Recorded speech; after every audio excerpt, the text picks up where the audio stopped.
और इसमें मैं एमपी को भी विशेष बधाई दूंगा, क्योंकि आज एक साथ 2 वंदे भारत ट्रेनें ये मेरे मध्य प्रदेश के भाई बहनों को मिली है। अभी तक यात्री भोपाल से दिल्ली के बीच वंदे भारत एक्सप्रेस के सफर का आनंद ले रहे थे। अब भोपाल से इंदौर और भोपाल से जबलपुर का सफर तेज भी होगा, आधुनिक भी होगा और सुविधा से संपन्न भी होगा। साथियों, मैं जानता हूं कि आप सभी अपने अपने बूथ में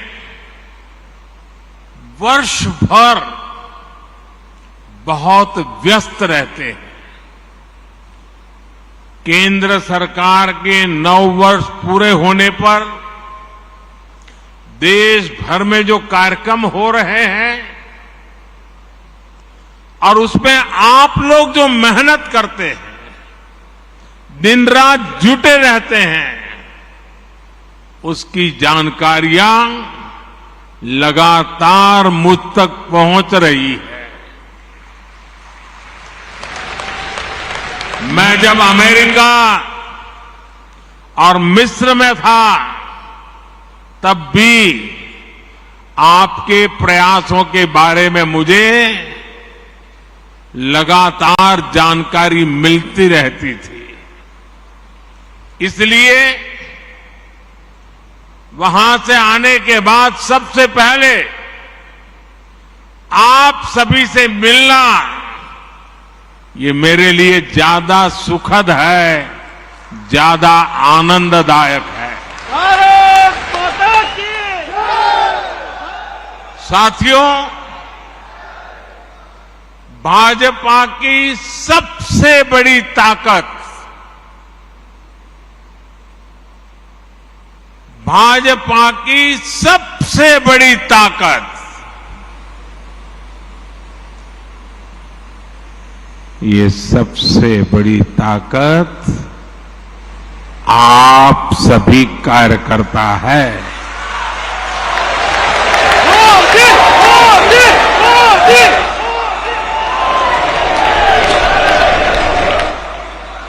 और मैं नड्डा जी का, केंद्रीय भारतीय जनता पार्टी के नेतृत्व का,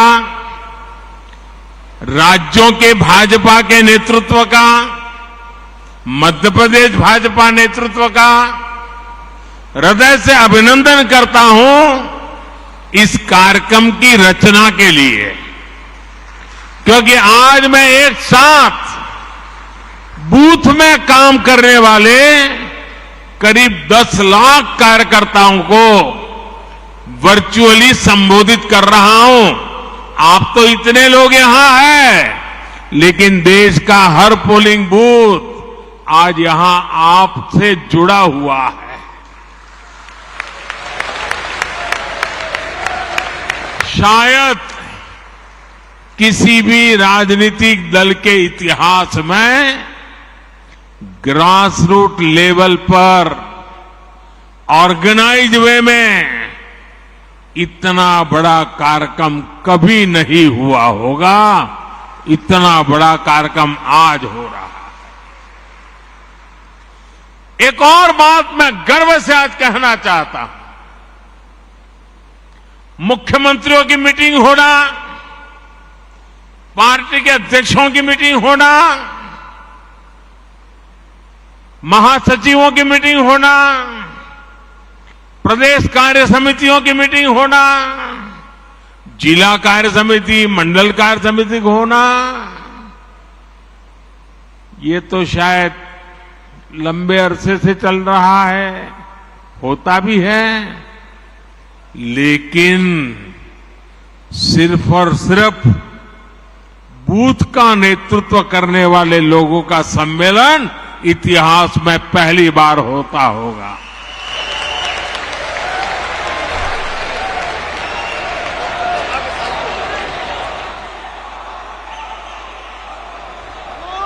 साथियों, आप सिर्फ बीजेपी ही नहीं, आप सब सिर्फ दल ही नहीं, देश के संकल्पों की सिद्धि के भी मजबूत सिपाही है।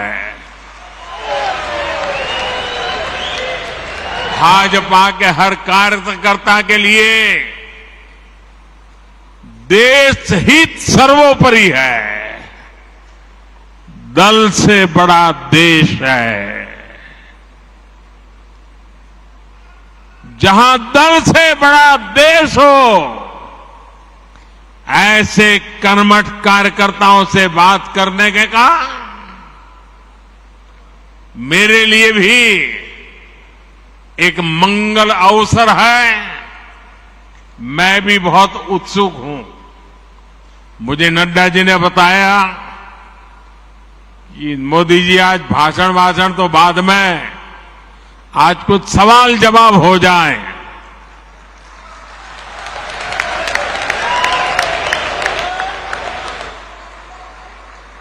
मैंने भी बात को मान लिया।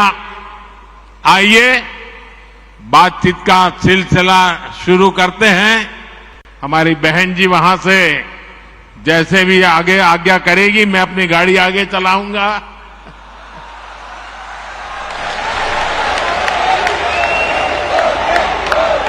श्री राम पटेल, दमोह, मध्य प्रदेश।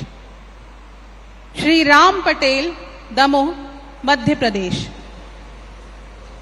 किस तरफ है?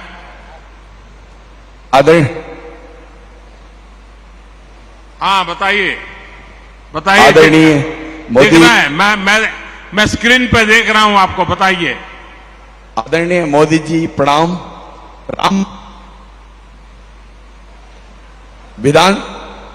राम पटेल दमोह से टिकट का प्रभारी हूं।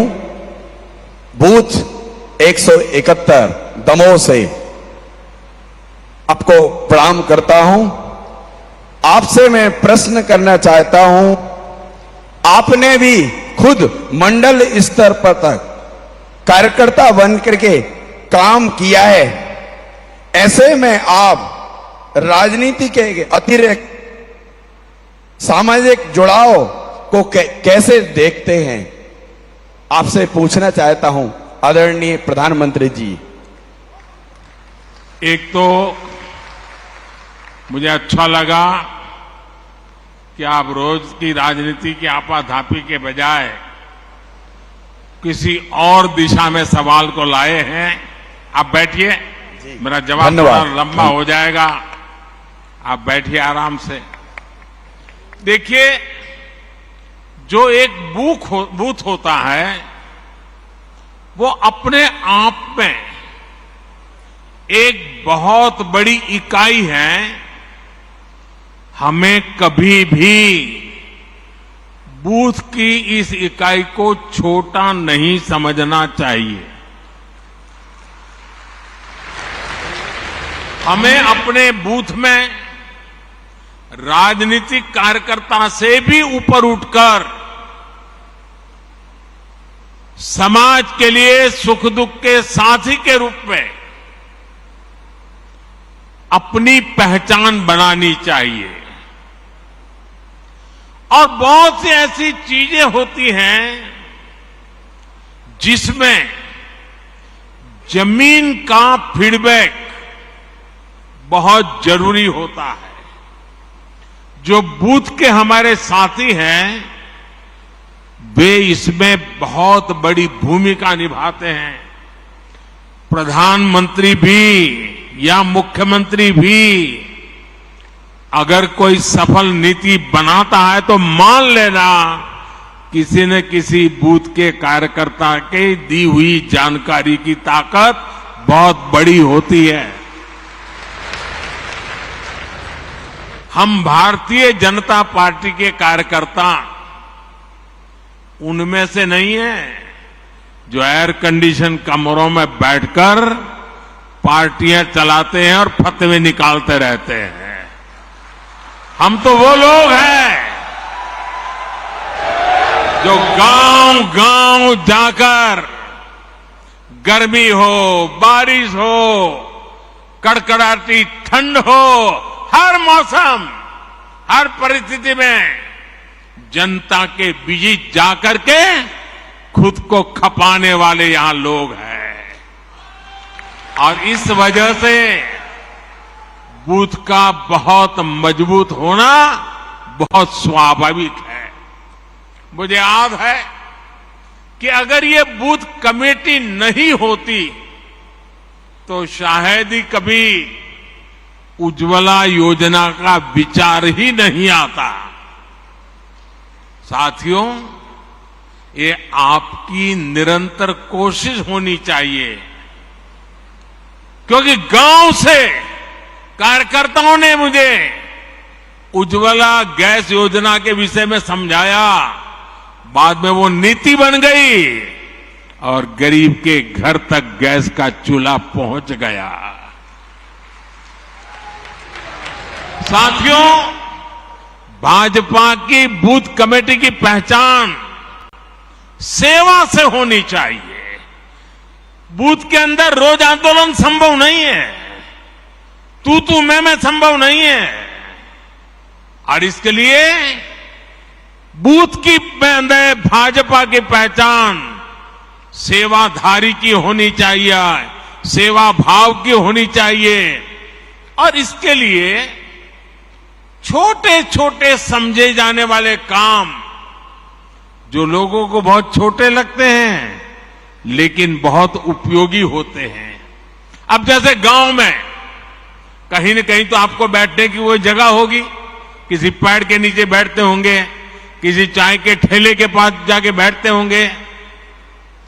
क्या कभी आपने सोचा है कि सुबह अखबार पढ़ लिए, शाम को दोपहर के बाद वहां जाएंगे, एक खटिया में सारे अखबार लगा देंगे और गांव वालों जिसको भी अखबार पढ़ना होगा वहां आएगा, बैठेगा, अखबार पढ़ेगा, देश और दुनिया की बात करेगा। आपने तो अखबार पढ़ लिया था, लेकिन वो अखबार अब पूरे बूथ के लोगों के काम आ रहा है। देखिए, कोई खर्चा नहीं, वो आपको आपका नेता मानने लग जाएगा कि नहीं मानने लग जाएगा। कभी कभी हम अखबार में एडवर्टाइजमेंट देखते हैं, भारत सरकार की एडवर्टाइजमेंट आती है, राज्य सरकार की एडवर्टाइजमेंट आती है, अपने पार्टी के नेताओं की तस्वीर उसमें होती है। क्या हम एक नियम बना सकते हैं कि अपने बूथ के अंदर एक जगह फिक्स करें और अखबार में जो एडवर्टाइजमेंट आई है उसको उस दिन काट करके उसको एक बड़ा बोर्ड बना करके वहां लटका दें। आपके बूथ के लोगों को पता चल जाएगा कि भाई आज की खबर कहां है, उस पेड़ के नीचे वो लटकता है ना, चलो वहां चले जाते हैं, देख लेते हैं। बहुत बड़ी ताकत बन जाती है।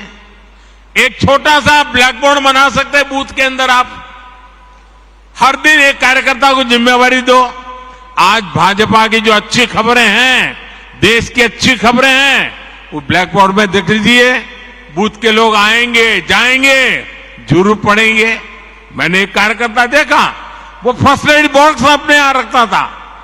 वो फर्स्ट एड बॉक्स के कारण उस इलाके के सारे लोग उसके घर आते जाते रहते थे। इससे गांव के लोगों में विश्वास बढ़ेगा कि अगर कोई समस्या हुई, कोई उपचार करवाना है, तो वो भाजपा के अपने भाई है ना, उसके घर में फर्स्ट एड बॉक्स है, चलो भाई पहुंच जाते हैं। घर में किसी की बीमारी है, थर्मोमीटर चाहिए, चलो उसके यहां से ले आते हैं। घर में कोई तकलीफ है, चलिए गर्म पानी की थैली चाहिए, चलिए उनके यहां मिल जाएगी, मांग करके ले आते हैं। आप एक सामाजिक नेता बन जाएंगे। देखिए, बूथ के अंदर संघर्ष की जरूरत नहीं होती है, सेवा ही एकमात्र माध्यम होता है। आप अपने अखबार, जैसा मैंने कहा, पढ़ने की व्यवस्था पर जोर दें। कुछ अपने मैगजीन होते हैं, कमल संदेश है, और भी हमारी पार्टी के कई अखबार निकलते हैं। जैसे मैं गुजरात में था, मनोगत नाम का अखबार निकलता था। ये मैगजीन जो आता है, हमने तय करना चाहिए कि भाई चलिए मंडे को ये मैगजीन इस घर में देंगे, फिर दूसरे दिन सुबह जाके मांगेंगे, कल आपने पढ़ लिया होगा, ले लेंगे, दूसरे दिन दूसरे के घर देंगे, फिर 24 घंटे के बाद जाएंगे, फिर वहां से ले लेंगे। हमारा एक कमल संदेश होगा, हमारा एक मैगजीन होगा, तय करेंगे, अगला आने तक घर घर वो घूमता रहेगा, 30-40 घरों में जाएगा, फिर वापस आएगा।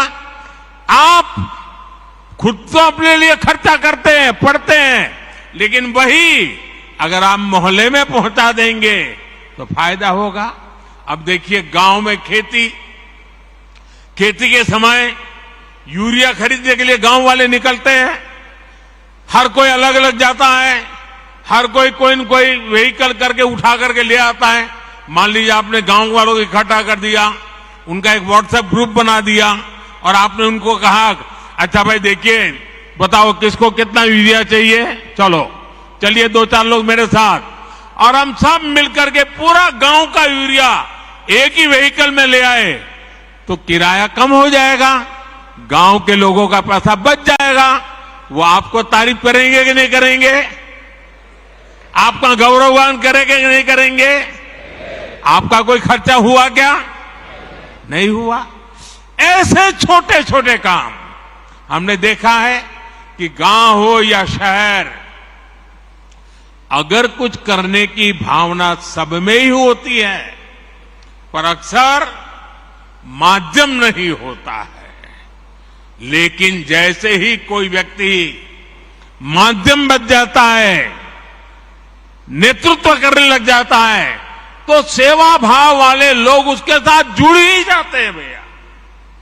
अगर कोई व्यक्ति घर घर जाकर कहता है कि कोई पुरानी किताब है तो मुझे दे दीजिए, आप देखेंगे हर घर से बच्चे आकर खुद अपनी किताब आपको पुरानी दे देंगे।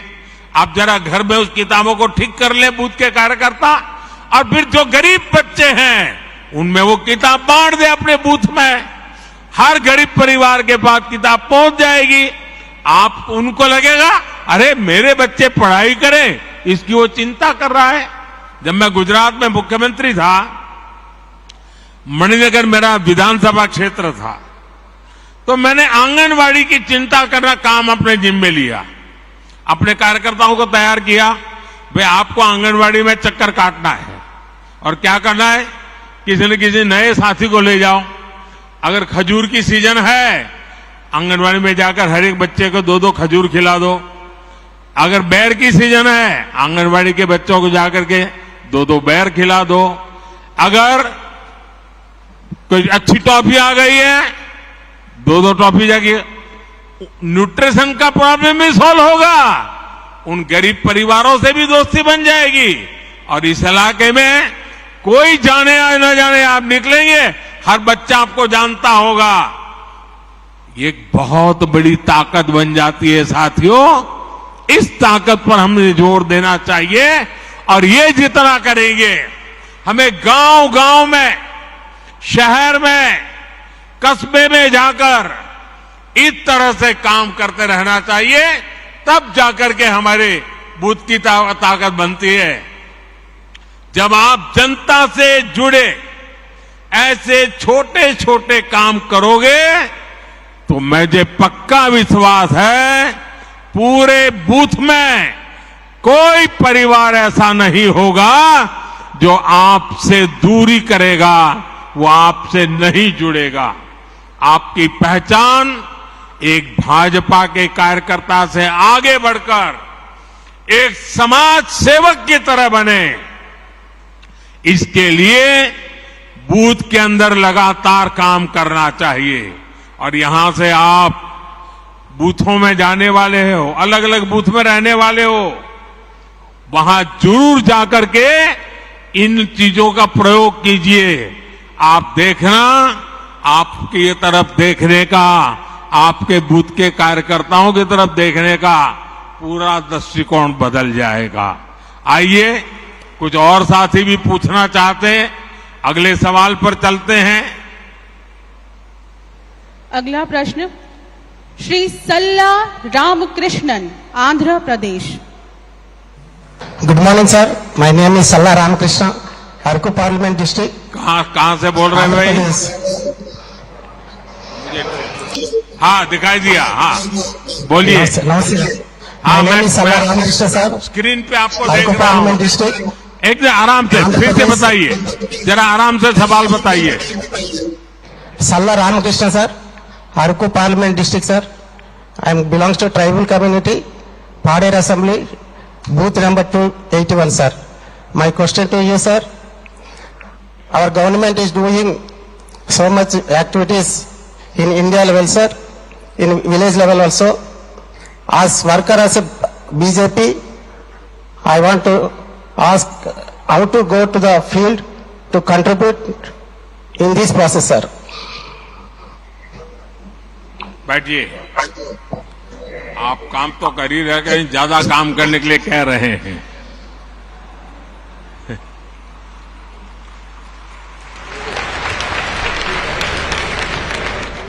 देखिए, कार्यकर्ता के दिल में और ज्यादा काम करने की भूख होना, ये भी बहुत बड़ी ताकत है।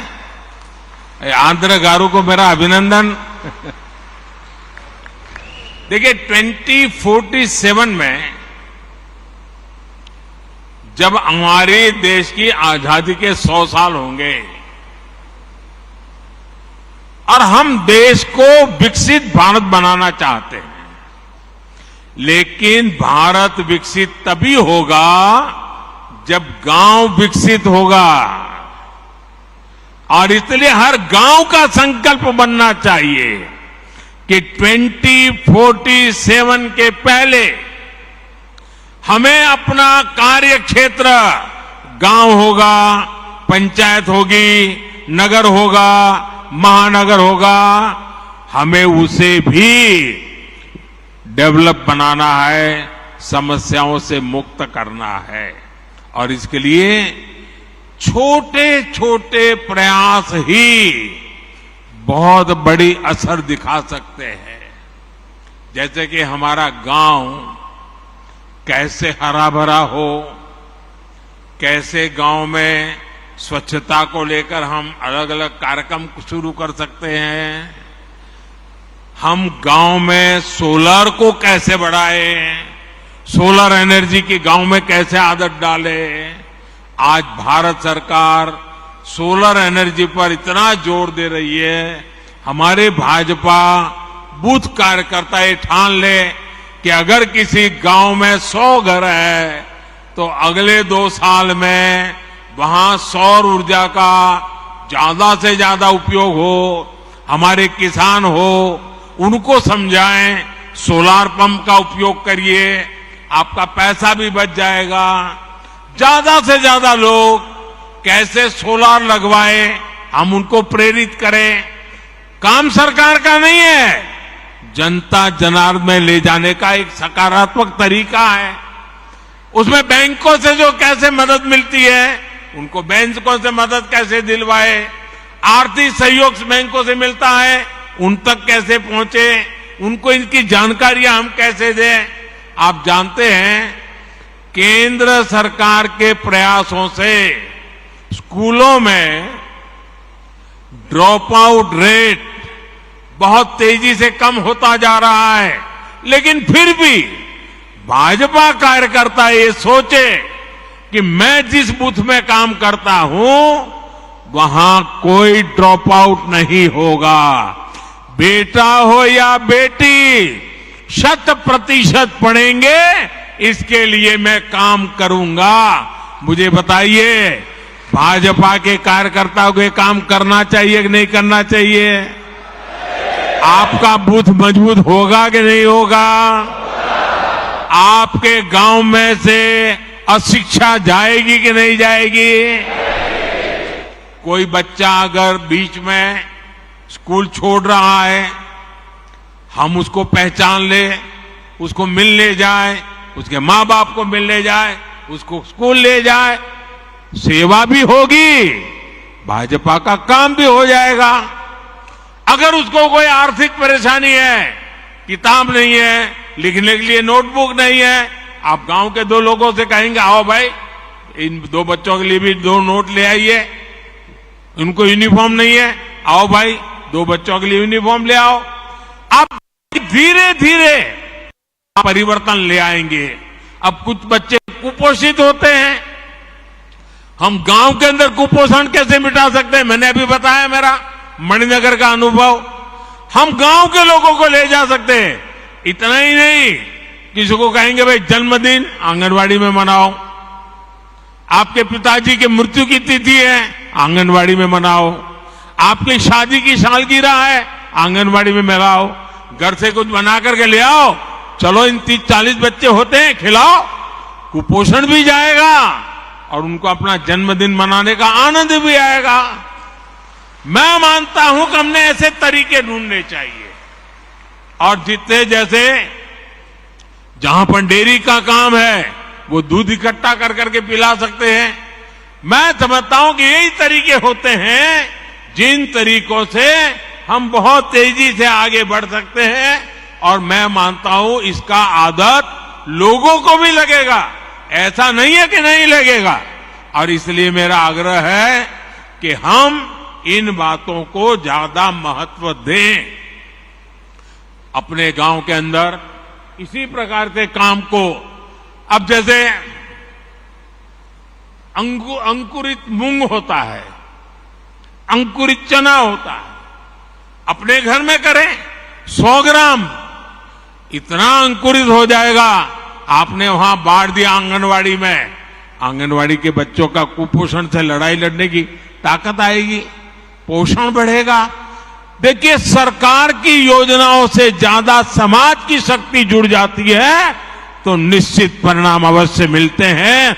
और हम चाहते हैं कि 2047 भारत को विकसित बनाना है, तो ऐसी हर छोटी चीजों को, हर समस्या से हमें मुक्ति लेना नहीं है। वो और मुक्ति हम लाएंगे तो हम परिणाम लाएंगे। आप जानते हैं कि देश में नई नेशनल एजुकेशन पॉलिसी बनी है। उसमें एक बात कही गई है कि बच्चों को प्रैक्टिकल नॉलेज, पढ़ाना कम, सीखना ज्यादा, टीचिंग नहीं लर्निंग। ये जब आया है, क्या कभी हम जाएं स्कूल में और मास्टर जी से बात करें कि चलो आज बच्चों को हम जरा बाहर ले जाते हैं, मैं भी साथ में आता हूं और बच्चों को बताएंगे, देखिए भाई बरगद का पेड़ कौन सा है, चलो देखो, नीम का पेड़ कहाँ है, देखो, चलो ढूंढ के लाओ कौन सा पेड़ है, फूल है तो कौन सा फूल है। बच्चों की पढ़ाई भी हो जाएगी। कभी कोई कुम्हार होगा गांव में, चलो भी आज कुम्हार के घर जाएंगे, वो मिट्टी को कैसे काम करता है, मिट्टी में से घड़ा कैसे बनाता है। यानी स्कूल तो जो करती होगी, लेकिन मेरा बूथ का कार्यकर्ता उसके साथ जुड़ जाता है तो उन बच्चों के जीवन में भी बदलाव आता है। और नई एजुकेशन पॉलिसी, हमारी नेशनल एजुकेशन पॉलिसी अपने आप लागू हो जाती है। कई हस्तशिल्पी होते हैं, चीजें कैसे बनाते हैं, बच्चे जब बारीक से देखते हैं कि सुई धागे से ऐसे ऐसे काम होता है, बच्चे का एक विश्वास बनता है, हम एक सामाजिक कार्यकर्ता बन जाते हैं। और इसलिए मैं बूथ के भाजपा से कार्यकर्ताओं से यही कहूंगा कि आप वहां के जनजीवन से जुड़िए, उनकी रोजमर्रा की जिंदगी से जुड़िए। उनकी रोजमर्रा की जिंदगी में राजनीति नहीं होती है, उनकी रोजमर्रा की जिंदगी में आगे बढ़ने का इरादा होता है।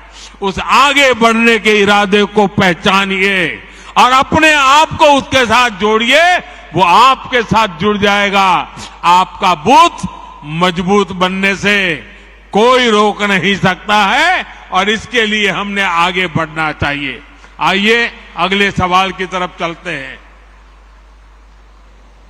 अगले प्रश्न के लिए हमारे बीच श्री रिपू सिंह बिहार से।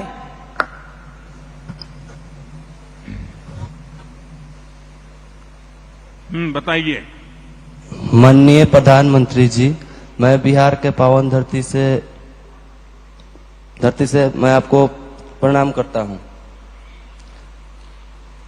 मेरा नाम रिपू सिंह हुआ। कहाँ से हैं आप? जी, कहाँ से हैं? मैं मोतिहारी जिला से हूं। बताइए। मेरा प्रश्न यह है कि सरकार की कल्याणकारी योजनाओं को विकसित काम से जुड़े काम को ज्यादा से ज्यादा लोगों के पास कैसे पहुंचाया जा सकता है? बैठिए, मैं बताता हूं। कुछ बातें तो मेरी अभी मैं बता रहा था तब लिख लीजिए। देखिए, ये काम हमारे कार्यकर्ता बेहतरीन तरीके से करते आ रहे हैं, लेकिन फिर भी हमें इसमें और अधिक ध्यान देने की जरूरत है। हमारा लक्ष्य सिर्फ किसी एक योजना का लाभ देना भर नहीं है, बल्कि हमारा लक्ष्य सैचुरेशन का है, 100% कवरेज का है। हर सुविधा का लाभ जिसका वो हकदार है उनको 100% हमें पहुंचाना है। जैसे गांव में बहुत से लोगों को पीएम आवास योजना से अपना घर मिला होगा। ये अपना घर उनको मिला है, तो अब जब घर मिल गया है तो ये देखना कि जो लोग इन घरों में रहते हैं उन्हें मुद्रा योजना का भी लाभ मिल सकता है क्या वो अपना कोई व्यापार धंधा करना चाहते हैं, अगर कोई दुकान खोलना चाहते हैं, कोई कारोबार करना चाहते हैं, क्या उनको जाकर के योजना की बात बता सकते हैं? घर मिल गया है तो उसका विश्वास बन गया है। घर उसकी मालिका है तो बैंक से पैसा मिल सकता है, और बैंक में जाएगा, आप उसकी मदद करेंगे तो उसको जो भी मदद मिलेगी वो अपना कोई कारोबार शुरू करेगा। अगर उससे पूछिए, भाई आपको आयुष्मान कार्ड मिला है क्या? गरीब परिवार को 5 लाख रुपए तक की बीमारी के समय मदद मोदी जी के यहां से आती है, ये बता करके उसको कार्ड दिखाइए और उसको बताइए, देखिए अपने गांव के फलाने को ये लाभ मिला है, ढिकने को मिला है, पड़ोस वाले गांव को उसको मिला है, तो उसका विश्वास बढ़ेगा। वो पहले बीमारी छिपाता था, छिपाएगा नहीं। ये सारे काम, ये सारी चीजें देखने का काम भाजपा के बूथ कार्यकर्ता एक दायित्व समझकर अगर उसको करता है तो मैं समझता हूं कि सरकार की योजनाओं का सही लोगों को सही समय पे पूरा लाभ मिल सकता है। हमें ध्यान रखना चाहिए कि हमको गरीब को मुसीबत से मुक्त करना है। आप गांव के लोगों को सरकार की योजना के बारे में जानकारी देने के लिए सोशल मीडिया पर अपने गांव का, बूथ का ग्रुप बना सकते हैं। आप नमो ऐप पर अनेक योजनाओं की जानकारी उनको दे सकते हैं। आपको देखना चाहिए, आपके बूथ के लोग आपके एमपी के साथ सोशल मीडिया में जुड़े हैं, आपके एमएलए के साथ जुड़े हैं, आपके प्रदेश अध्यक्ष, राष्ट्रीय अध्यक्ष उनके साथ जुड़े हैं, नमो ऐप के साथ जुड़े हैं। इनको आपने जोड़ना चाहिए, इनको सिखाना चाहिए, इससे उनको सभी योजनाओं का पता चलेगा। और ये सारी बातें उनकी स्थानीय भाषा में होती है, अंग्रेजी जानने की जरूरत नहीं पड़ती है। जिस भाषा में लोग समझते हैं उस भाषा में आप जानकारी उनको पहुंचा सकते हैं। जब लोग मिले तो आप बताइए कि उस पर चर्चा कीजिए, उनसे बातें कीजिए। साथियों, एक चीज और मैं बीजेपी के हर कार्यकर्ताओं को कहना चाहता हूं, जब हम अपनी एक बात को तुलनात्मक तरीके से कहते हैं तो सामान्य मानवी को ज्यादा समझ आता है। और इसके लिए हमें अध्ययन करना चाहिए। हमने अपने मोबाइल में लिख करके रखना चाहिए, अपनी डायरी में लिख करके रखना है। जब हम गैस कनेक्शन की बात करते हैं तो याद दिलाते हैं कि पहले इसी के लिए गैस कनेक्शन के लिए कहां कहां चक्कर काटना पड़ता था, किसकी सिफारिश लानी पड़ती थी, कितना भ्रष्टाचार करना पड़ता था। ये मोदी जी आए तब से सारा गया और आपको पहुंच रहा है। जब ये याद कराओगे ना तब उनको अपना काम की कीमत समझ में आएगी और इसका फर्क पड़ता है। आज देखिए उज्ज्वला योजना की वजह से गैस कनेक्शन मिलना कितना आसान हो गया है, उनको कितना लाभ हो गया है। तो हम जब कोई भी बात तुलना के साथ समझाते हैं तो वो लोगों को ज्यादा याद रहता है। आप देख रहे हैं कि आज हर घर जल योजना के तहत कितना बड़ा काम हो रहा है। नल से जल 2019 के बाद जब से ये योजना शुरू हुई है तब से 9 करोड़, ये याद रखना चाहिए आपने, 9 करोड़ नए घरों में नल से जल पहुंचने लगा है। मुझे मध्य प्रदेश के ही लोग बताते हैं कि यहाँ ऐसे गांव में लोग अपनी बेटियों को शादी नहीं करते थे क्योंकि पानी की समस्याएं थी। आज हमने उन समस्याओं का समाधान किया है। आज जब गांव में नल से जल पहुंचने लगा है तो वहां जो बच्चे कंवारे रह जाते थे ना, उनकी शादी होने लगी है।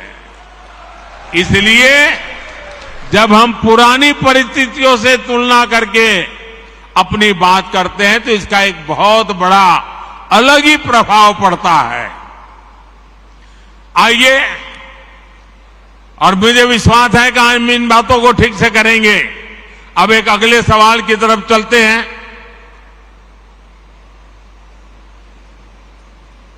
अगला प्रश्न है उत्तराखंड से बहन हिमानी वैष्णव का। जय बद्री विशाल माननीय प्रधानमंत्री जी। माननीय प्रधानमंत्री जी को मेरा सादर प्रणाम। मेरा नाम डॉक्टर हिमानी वैष्णव है। मैं देवभूमि उत्तराखंड के सीमांत क्षेत्र चमोली जनपद से हूँ। माननीय प्रधानमंत्री जी को मेरा प्रश्न है, पहले सामाजिक न्याय के नाम पर तुष्टीकरण को बढ़ावा दिया गया। हमारी सरकार ने संतुष्टीकरण पर बल दिया और उनको भी पूछा जिनको किसी ने नहीं पूछा। पहले की तुलना में अब आए अंतर को हम सामान्य जन को कैसे बताएं? हार्दिक धन्यवाद। बहुत ही सवाल बहन आपने पूछा है। कुछ लोग सिर्फ अपने दल के लिए जीते हैं, दल का ही भला करना चाहते हैं। वो ये सब इसलिए करते हैं क्योंकि उन्हें भ्रष्टाचार का, कमीशन का, मलाई खाने का, कटमनी का हिस्सा मिलता है। उन्होंने जो रास्ता चुना है उसमें ज्यादा मेहनत नहीं करनी पड़ती और ये रास्ता है तुष्टीकरण का, वोट बैंक का, गरीब को गरीब बनाए रखने, वंचित को वंचित बनाए रखने से ही उनकी राजनीति चलती है। तुष्टीकरण का ये रास्ता कुछ दिनों तक तो फायदा दे सकता है, लेकिन ये देश के लिए महाविनाशक होता है। ये देश के विकास को रोक देता है, देश में तबाही लाता है, देश में भेदभाव पैदा करता है, समाज में दीवार खड़ी करता है। एक तरफ इस तरह के लोग जो तुष्टीकरण करके अपने स्वार्थ के लिए छोटे छोटे कुनबे दूसरों के खिलाफ खड़े कर देते हैं, और दूसरी तरफ हम भाजपा के लोग हैं, हमारे संस्कार अलग हैं, हमारे संकल्प बड़े हैं और हमारी प्राथमिकता दल से पहले देश की है। और हम सब ये मानते हैं कि जब देश का भला होगा तो सबका भला होगा, जब सबका भला होगा तो देश आगे बढ़ेगा। और इसलिए भाजपा ने ये तय किया है कि हमें तुष्टीकरण के रास्ते पर नहीं चलना है, वोट बैंक के रास्ते पर नहीं चलना है। हमारा रास्ता कौन सा है?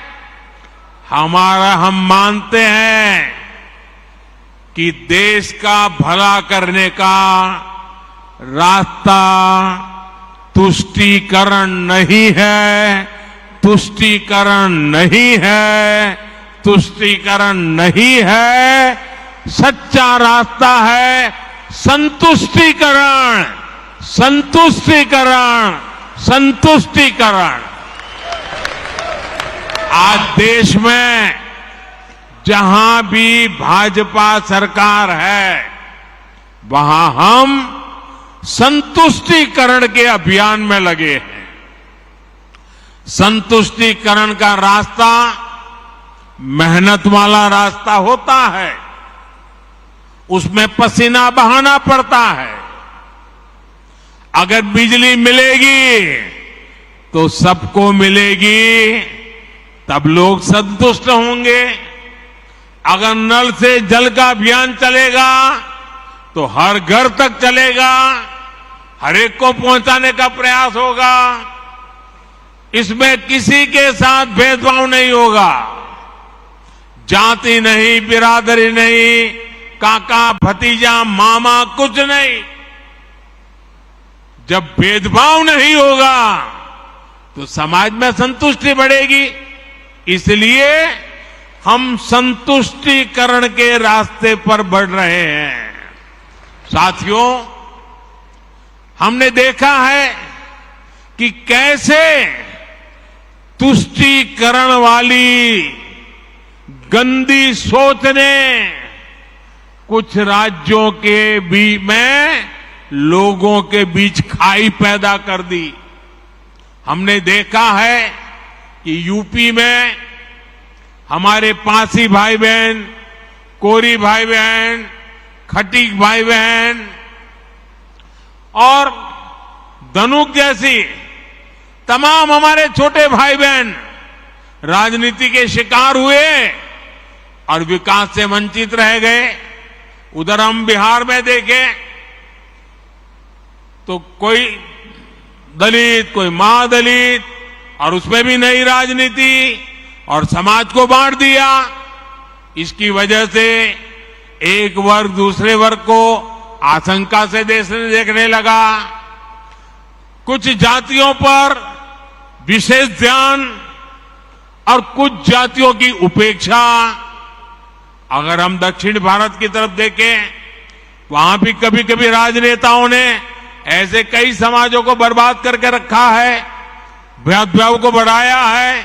अब जैसे मैंने सुना है केरल में अड़ियन, काट्टू नायकन, कोचुवेलान, मालासार, तेन कुरुम्बन, जेनु कुरुम्बन, वेट्टा कुरुमन, मलय पंडारम, ये जातियों को विकास के रकम में पीछे छोड़ दिया गया। कुछ ही लोगों को मलाई मिलती गई।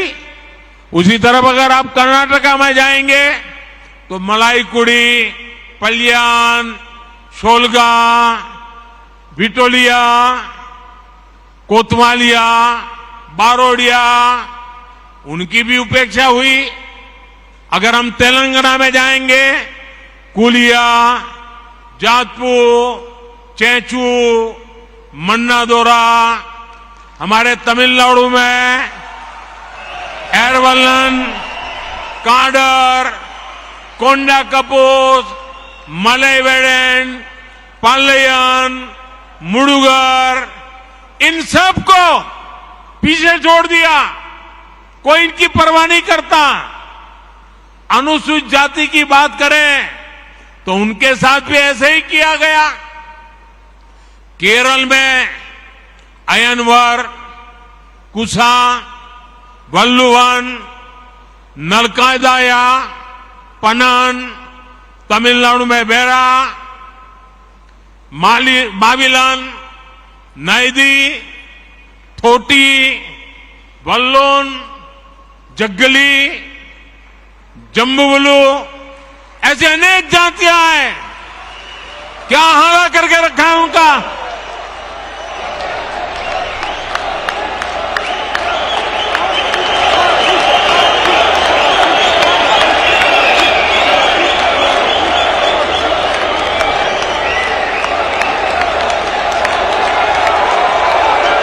मेरे पास लंबी लिस्ट है। तेलंगाना में बारीकी, बाबूरी, अखामला, मस्ती मातंगी, पमीड़ी जातियों को ये तुष्टीकरण की राजनीति ने उनको बर्बाद करके छोड़ा। भाइयों बहनों, वोट बैंक की राजनीति में गुमंतु जनजातियों की कोई परवाह नहीं की गई। हमारे बंजारा भाई बहन, हमारे बालदिया लबाना, हमारे गाड़िया लोहार, हमारे गडोलिया, हमारे गडरिया, हमारे गायरी जैसे तमाम ये गुमंतु जातियों को सरकारी योजनाओं से वंचित रखा गया, उनके नसीब पर छोड़ गया। जब हम तुष्टीकरण के रास्ते पर जाते हैं तो समाज को बहुत बड़ा नुकसान होता है। साथियों, पिछले 9 वर्षों में हमने ऐसे छोटे छोटे हर परिवार की, समाज के छोटे छोटे तबके की सूद ली, जिनकी पहले किसी ने सूद नहीं ली थी। आप देखिए, पीएम स्वनिधि योजना के तहत रेडी पटरे ठेले फुटपाथ पर माल बेचते हैं, सब्जी बेचते हैं, ऐसे साथियों को पहली बार हमने बैंक में ले गए, बैंक के दरवाजे खोल दिए और उनसे बैंक से आसान कम ब्याज से पैसे दिलाने का काम किया। इसी प्रकार इस वर्ष के बजट में हम पीएम इस बार आने वाला है थोड़े दिन में, आपके पास भी कुछ सुझाव है तो मुझे भेजना। घोषणा की है हमने बजट में, पीएम विश्वकर्मा योजना लेकर के आए हैं। और ये पीएम विश्वकर्मा योजना हमारे विश्वकर्मा साथी जो हाथ और औजार से काम करते हैं, जैसे हमारे लोहार, सोनार, कुम्हार, सुथार, मूर्तिकार, कारीगर, मिस्त्री, ऐसे सभी साथियों को इस योजना के तहत मदद मिलने वाली है। साथियों, सामाजिक न्याय के नाम पर वोट मांगने वालों ने गांव और गरीब के साथ सबसे अधिक अन्याय किया है। भाजपा सरकार ने हमारे बंजारा भाई बहन और गुमंतु समुदाय के लिए वेलफेयर बोर्ड गठित किया। ओबीसी कमीशन को संवैधानिक दर्जा देने का काम भी भाजपा ने किया। और ये भाजपा सरकार ही है जिसने पहली बार गरीब परिवारों को भी शिक्षा और सरकारी भर्तियों में आरक्षण का लाभ दिया। तुष्टीकरण और संतुष्टीकरण में इतना बड़ा फर्क होता है और इसलिए हमारा रास्ता है संतुष्टीकरण, 100% सैचुरेशन। जैसा जैसा रेवेन्यू बढ़ेगा, मदद पहुंचती जाएगी। आइए अगले सवाल की तरफ चलते हैं। अगले प्रश्न के लिए बहन रानी चौरसिया उत्तर प्रदेश से जुड़ रही हैं।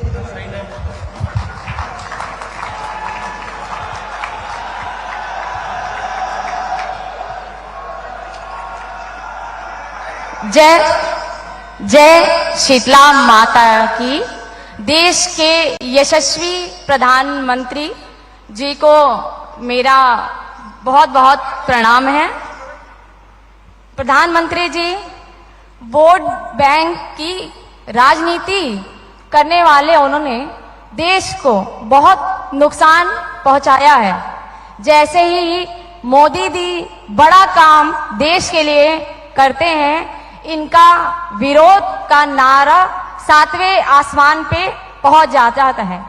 पहले हमने देखा था कि ये सभी 3 तलाक का बहुत विरोध कर रहे थे और अब यूनिफॉर्म सिविल कोड का विरोध कर रहे हैं, जिससे हमारे जो मुस्लिम भाई बहन हैं उनको काफी भ्रम हो रहा है और वे सब भ्रमित हो जा रहे हैं। कैसे इनको हम समझाएं? कृपया अपना मार्गदर्शन प्रदान करें। एक तो मैं आपको बधाई देता हूं, आपने ये सवाल पूछा। इस सवाल से मैं पूरा विश्वास से कह सकता हूं कि आप जमीन से जुड़ी हुई कार्यकर्ता हैं, लोगों के बीच रह करके लोगों के सुख दुख को जानने वाली बहन है आप, और इसलिए मैं पहले तो आपको बधाई देता हूं। देखिए, मुझे लगता है, यानी देखिए, हमें थोड़ा अध्ययन करना चाहिए। मुझे लगता है कि जो भी 3 तलाक के पक्ष में बातें करते हैं, 3 तलाक की वकालत करते हैं, ये वोट बैंक भूखे लोग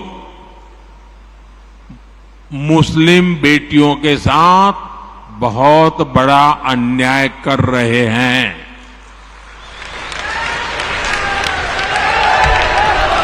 अच्छा, कुछ लोगों को लगता है कि भाई ये 3 तलाक से तो सिर्फ महिलाओं की बात हो रही है। 3 तलाक से जो नुकसान होता है ना, वो सिर्फ बेटियों को होता है ऐसा नहीं है, उसका दायरा उससे भी बड़ा है। आप सोचिए, बहुत ही अरमानों के साथ बेटी को शादी कर करके ससुराल भेजा हो और 8-10 साल के बाद 3 तलाक कह करके उसको कोई निकाल दे, तो उस मां बाप का क्या होगा जिसके घर में बेटी वापिस आती है? उस भाई का क्या होगा? वो भाई, पिता, सब उस बेटी की चिंता में इतने दुखी हो जाते हैं। इसलिए 3 तलाक से सिर्फ बेटियों को ही अन्याय होता है इतना नहीं, पूरे परिवार तबाह हो जाते हैं, माता, पिता, भाई सब दुखी हो जाते हैं। और देखिए, दुनिया के अनेक मुस्लिम बाहुल्य देश, इसका इस्लाम से संबंध होता तो दुनिया का कोई मुस्लिम देश 3 तलाक खत्म नहीं करता। मुस्लिम बाहुल्य देश जहां पूरी तरह इस्लाम राज्य है, वहां भी 3 तलाक बंद कर दिया है। मैं परसों इजिप्ट में था, मिस्र में था। मिस्र में, इजिप्ट में 90% से ज्यादा सुन्नी मुसलमान समाज है, और इजिप्ट में आज से 80-90 साल पहले 3 तलाक की प्रथा को समाप्त कर दिया। हमसे 90 साल पहले। अगर 3 तलाक इस्लाम का जरूरी अंग है तो पाकिस्तान में क्यों नहीं होता भाई? अगर 3 तलाक इस्लाम का जरूरी अंग है तो इंडोनेशिया में क्यों नहीं होता? अगर 3 तलाक इस्लाम का जरूरी अंग है तो कतर, जॉर्डन, सीरिया, बांग्लादेश, ये तो सारे मुस्लिम बस्ती वाले देश हैं, वहां पर उनको बंद क्यों कर दिया? मैं समझता हूं कि मुसलमान बेटियों पर 3 तलाक का फंदा लटका कर कुछ लोग उन पर हमेशा अत्याचार करने की खुली छूट चाहते हैं। यही लोग 3 तलाक का समर्थन भी करते हैं और मैं जानता हूं कि इसलिए ही मेरी मुस्लिम बहनें, बेटियां, मैं जब भी जहां जाता हूं वो भाजपा के साथ खड़ी रहती है, मोदी के साथ खड़ी रहती है। साथियों, भारत के मुसलमान भाई बहनों को भी ये समझना होगा कि कौन से राजनीतिक दल उन्हें भड़का करके उनका फायदा लेने के लिए उनको बर्बाद कर रहे हैं। आजकल हम देख रहे हैं कि यूनिफॉर्म सिविल कोड के नाम पर ऐसे लोगों को भड़काने का काम हो रहा है। आप मुझे बताइए, एक घर में परिवार के एक सदस्य के लिए एक कानून हो, परिवार के दूसरे सदस्य के लिए दूसरा कानून हो, तो क्या वो घर चल पाएगा? क्या कभी भी चल पाएगा क्या? फिर ऐसी दोहरी व्यवस्था से देश कैसे चल पाएगा? हमें याद रखना है कि भारत के संविधान में भी नागरिकों के समान अधिकार की बात कही गई है। साथियों, ये लोग हम पर आरोप लगाते हैं, लेकिन सच ये है कि यही लोग मुसलमान करते हैं। अगर ये मुसलमानों के सही मायने में हितैषी होते तो अधिकांश परिवार, मेरे मुस्लिम भाई बहन, शिक्षा में पीछे न रहते, रोजगार में पीछे न रहते, मुसीबत की जिंदगी जीने के लिए मजबूत नहीं रहते। और सुप्रीम कोर्ट ने बार बार कहा है, सुप्रीम कोर्ट डंडा मारती है, कह रही है कॉमन सिविल कोड लाओ, लेकिन ये वोट बैंक के भूखे लोग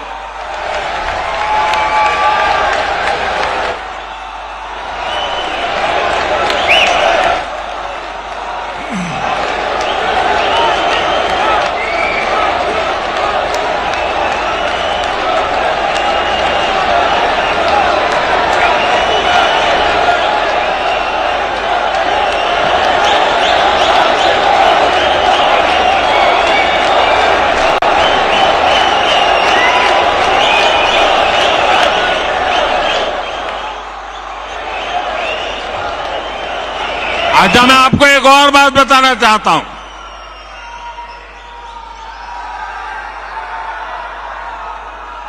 अगर आप हमारे मुसलमान भाई बहनों की तरफ देखोगे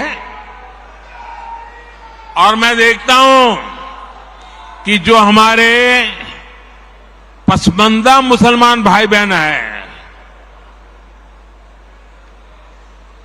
ये वोट बैंक की राजनीति करने वालों ने हमारे जो पसमानदा मुसलमान भाई बहन हैं, उनका तो जीना भी मुश्किल करके रखा हुआ है। वो तो तबाह हो गए, उनको कोई फायदा नहीं मिला है। वे कष्ट में गुजारा करते हैं, उनकी आवाज सुनने के लिए कोई तैयार नहीं है।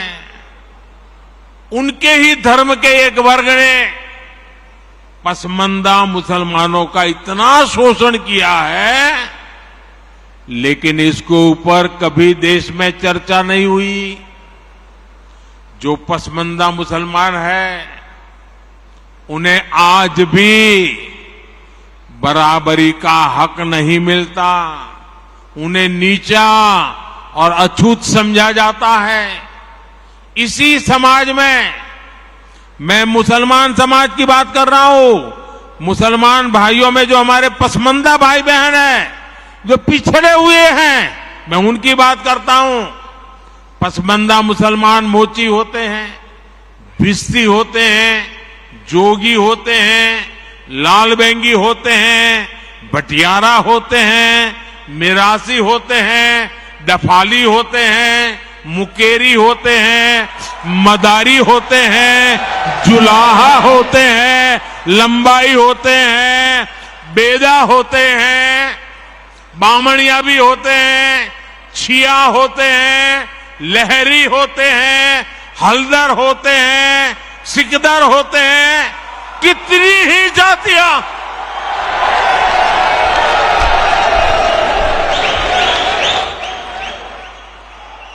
ये सब इतने पिछड़े रहे हैं, इनके साथ इतना भेदभाव हुआ है। भाइयों बहनों, इस भेदभाव का नुकसान उनकी कई पीढ़ियों को भुगतना पड़ा, लेकिन भाजपा देश के हर नागरिक के लिए सबका साथ सबका विकास की भावना से काम कर रही है। आयुष्मान भारत योजना ने उन्हें भी स्वास्थ्य सुविधा का हक दिया है। पीएम आवास योजना के तहत उन्हें भी अपना पक्का घर मिल रहा है। बीजेपी के कार्यकर्ता जब इन तथ्यों और तर्कों के साथ मुसलमान भाई बहनों के पास जाएंगे तो उन्हें ज्यादा बेहतर तरीके से समझाएंगे और उनका भ्रम भी दूर होगा। और इसलिए आपने जो सवाल मुझे बहन जी पूछा है, बड़े विश्वास के साथ जाइए और उनके सुख दुख दूर करने में, उनकी कठिनाइयों को दूर करने में एक कार्यकर्ता के नाते समानता का भाव से आप प्रयास कीजिए। जरूर वो आपकी बात मानेंगे, समझेंगे भी। आइए अगला सवाल पूछते हैं। गुजरात राज्य से हेतल बेन जानी अपना सवाल पूछें।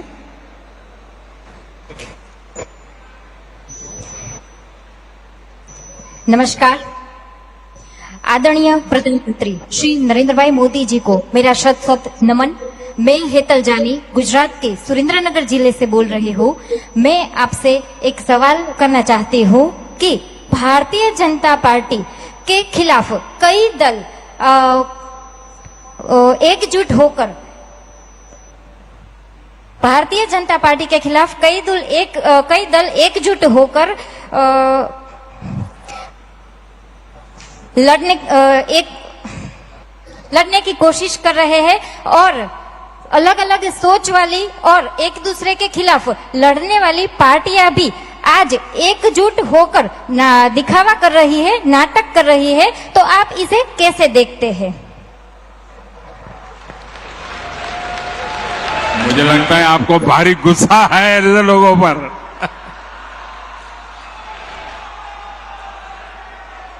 देखिए, ऐसे लोगों पर गुस्सा मत कीजिए, दया कीजिए उन लोगों पर।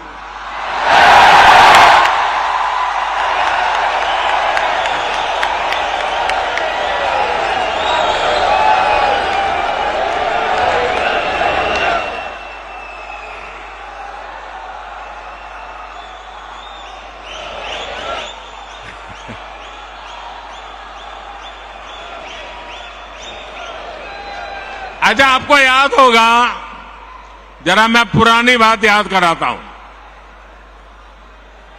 हमने 2014 का चुनाव देखा है और 2019 का भी चुनाव देखा है। देखा है ना? याद है ना? 2014 के हालात क्या थे, याद है ना? 2019 का हाल क्या थे, वो याद है ना? भाजपा के जो घोर विरोधी दल है, 2014 हो या 19, वो कितने ही घोर विरोधी थे, लेकिन उन दोनों चुनावों में हमने देखा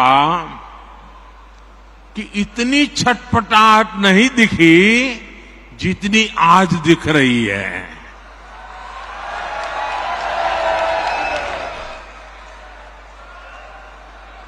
जिन लोगों को कुछ लोग पहले अपना दुश्मन बताते थे, पानी पी पी कर कोसा करते थे, गालियां देते थे, अब उन लोगों को आगे जाकर वो साष्टांग प्रणाम कर रहे हैं, नतमस्तक हो रहे हैं।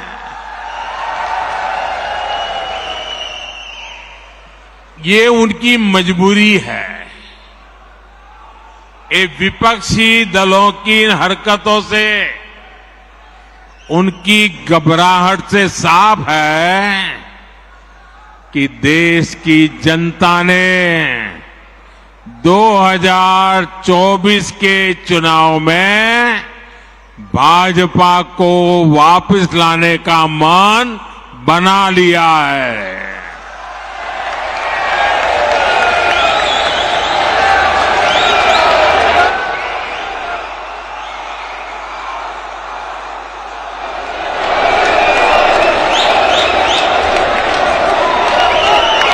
दो 2024 में फिर एक बार भाजपा की प्रचंड विजय तय है। इसी वजह से ये सारे विपक्षी दल बौखलाए हुए हैं।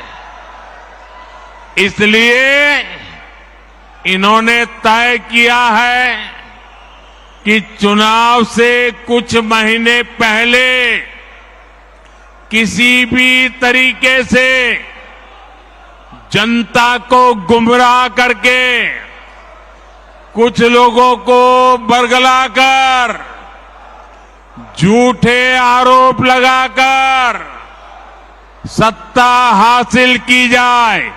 आप जरा प्यार से बैठिए भैया। आपका उत्साह, जब बूथ में आप जाएंगे वहां उत्साह दिखाना। आजकल जरा ध्यान से सुनिए, आपको मजा आएगा। एक बात मैं आपको बताता हूं। आप बैठिए, आगे आने की कोशिश मत कीजिए भैया, आप बैठिए। आजकल एक नया शब्द बहुत पॉपुलर किया जा रहा है। वो शायद शब्द आपके कान पर भी आया होगा। वो जो नया शब्द पॉपुलर किया जा रहा है, वो शब्द है गारंटी। बार बार शब्द आता है गारंटी। भाजपा के कार्यकर्ताओं की ये बहुत बड़ी जिम्मेदारी है कि लोगों को बताएं कि असल में ये विपक्षी दल किस चीज की गारंटी है। जानना चाहिए ना भाई, ये विपक्षी सब जो है वो किस चीज की गारंटी है। ये सारे लोग, ये दल गारंटी है भ्रष्टाचार की। ये गारंटी है लाखों करोड़ रुपयों के घोटालों की। कुछ दिन पहले इनकी एक फोटो ऑप कार्यक्रम हुआ था। मिलकर के फोटो निकालने का एक कार्यक्रम हुआ था। इस बैठक में शामिल दलों के इतिहास को देखेंगे तो पता चलेगा कि वो सब मिलकर के, जितने भी लोग वो फोटो में दिखते हैं ना, एक एक को जरा देख लीजिए। उन सबका मिलकर के टोटल लगाएंगे तो ये सारे मिलकर के कम से कम 20 20 लाख करोड़ के घोटाले की गारंटी है।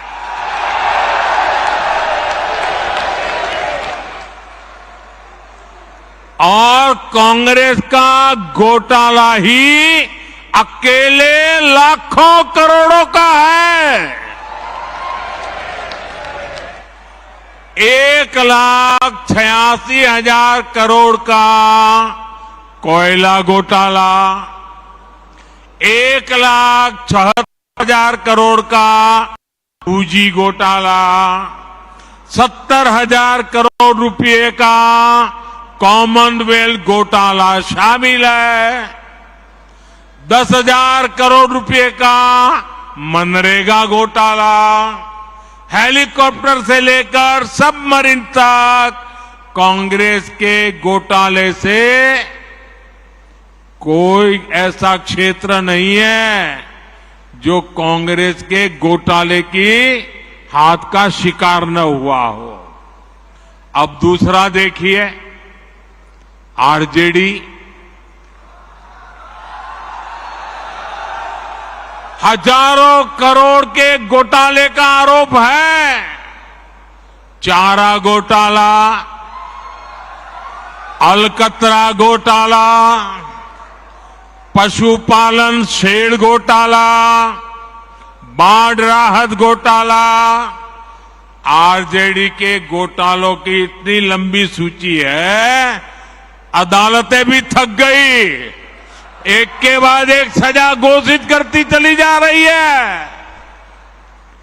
उधर तमिलनाडु में देखिए, डीएमके पर अवैध तरीके से 1.25 लाख करोड़ की संपत्ति बनाने का आरोप, टीएमसी पर भी 23,000 करोड़ रुपए से ज्यादा के घोटाले का आरोप, रोजवेली घोटाला, शारदा घोटाला, शिक्षक भर्ती घोटाला, गो तस्करी घोटाला और कोयला तस्करी घोटाला।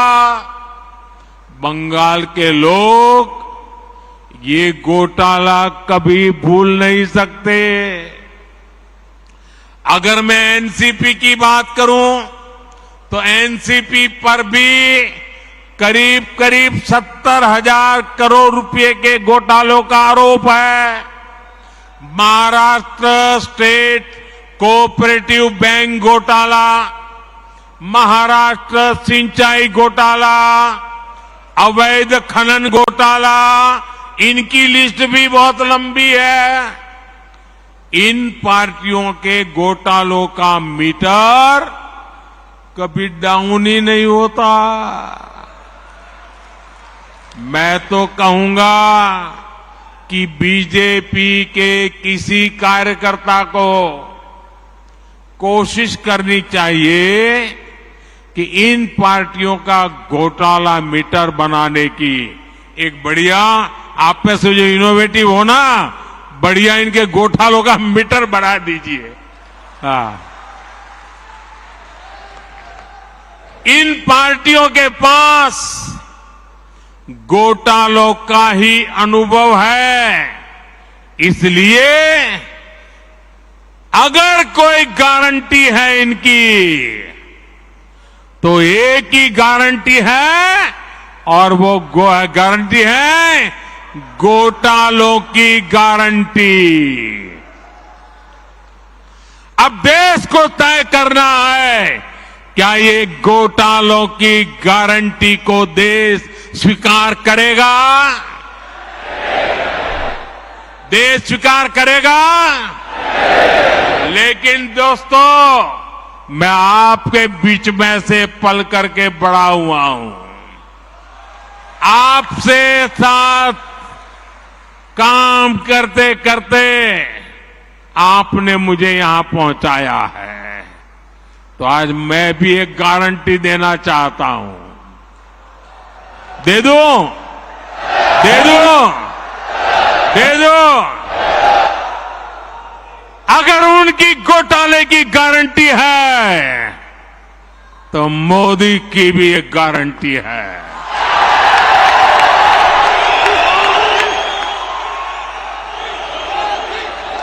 और मेरी गारंटी है, हर घोटालेबाज पर कार्रवाई की गारंटी।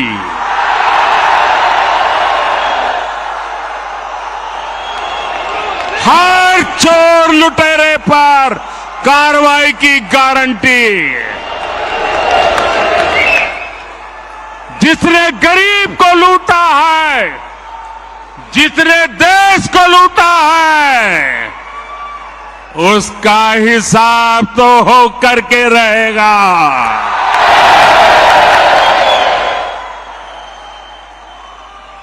आज जब कानून का डंडा चल रहा है, जब जेल की सलाखें सामने दिख रही है, तब जाकर के ये जुगलबंदी हो रही है। इनका कॉमन मिनिमम प्रोग्राम भ्रष्टाचार के विरुद्ध एक्शन से बचने का ही है। भाजपा के बूथ स्तर के कार्यकर्ता इस बात को गांव-गांव तक पहुंचाएंगे तो लोगों को इनकी वास्तविकता का पता चल ही जाएगा। लोग स्वयं जागरूक है, वो देख रहे हैं इस विपक्षी एकता की कोशिश के पीछे सभी दलों की क्या मंशा है। उन दलों की असली पहचान 20 लाख करोड़ रुपए के घोटाले की गारंटी है। यही उनका इतिहास है। आप देखिए कि गांव में कोई अपराधी जब अपनी जेल में सजा काटकर गांव में आता है तो उसे लेकर क्या रवैया रहता है। वो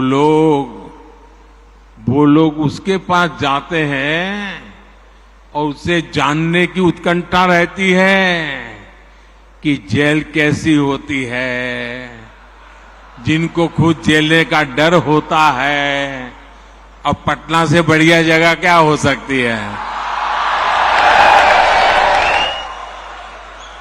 और आज हम देख रहे हैं कि कई लोग जो जमानत पर चल रहे हैं, जो घोटालों के आरोपी हैं, जिनके ऊपर भ्रष्टाचार के आरोप है, ऐसे लोग उन लोगों से जाकर मिल रहे हैं जो सजा काट रहे हैं या जेल में से अनुभव लेकर के आए हैं।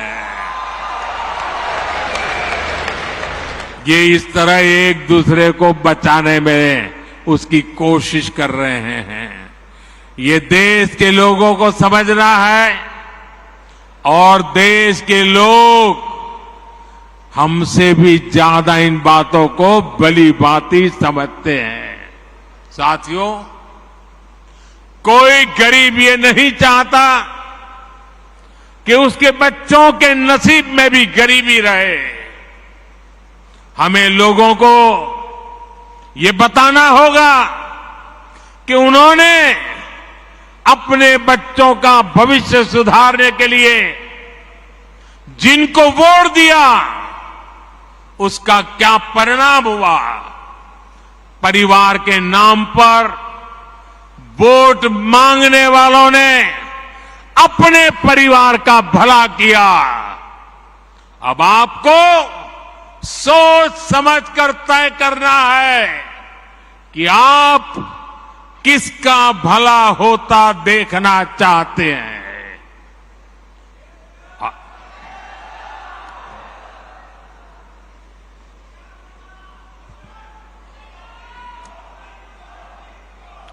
आपको गांधी परिवार के बेटे बेटी का विकास करना हो तो फिर कांग्रेस को वोट दीजिए। आपको मुलायम सिंह जी के बेटे का भला करना है तो फिर समाजवादी पार्टी को वोट दीजिए। अगर आप लालू परिवार के बेटे बेटियों को उनका भला करना चाहते हो तो आरजेडी को वोट दीजिए। आपको शरद पवार जी की बेटी का भला करना हो तो आप एनसीपी को वोट दीजिए। आपको अब्दुल्ला परिवार के बेटे का भला करना हो तो आप नेशनल कॉन्फ्रेंस को वोट दीजिए। आपको करुणानिधि जी के बेटे बेटियों पोते पोतियों का भला करना हो तो डीएमके को वोट दीजिए। आपको के चंद्रशेखर राव की बेटी का भला करना हो तो आप बीआरएस को वोट दीजिए। लेकिन मेरी बात ध्यान से सुनिएगा। मेरे देशवासियों, मेरी बात ध्यान से सुनिएगा। अगर आपको अपने बेटे का, अपनी बेटी का, अपने पोते का, अपनी पोती का, अपने नाते का, अपनी नाती का, अगर आपको अपने परिवार के बच्चों का भला करना है तो आप वोट भाजपा को दीजिए।